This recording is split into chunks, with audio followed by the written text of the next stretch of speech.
अम्मा बाद। आज की इस सुंदर सभा में मेरे भाषण का शीर्षक है चरित्र समय।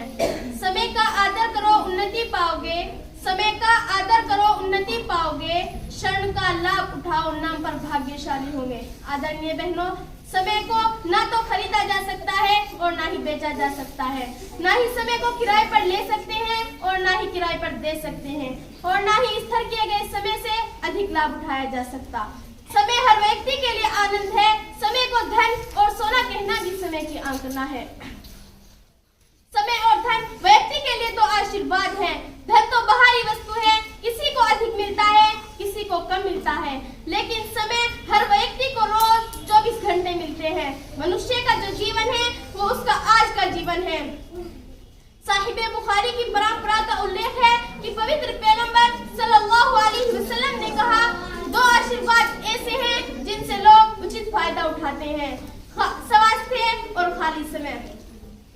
इब्ने मसूद की हदीस है कि आदम के पुत्र के कदम ईश्वर के पास से उस वक्त तक न हटेंगे जब तक कि उससे 5 वस्तुओं के बारे में प्रश्न न पूछा जाए।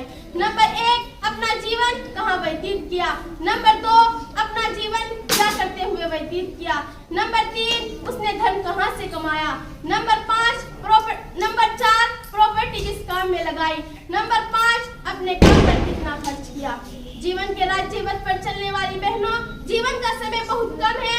उठो उठो, मंजिलें तुम्हें पुकार रही हैं।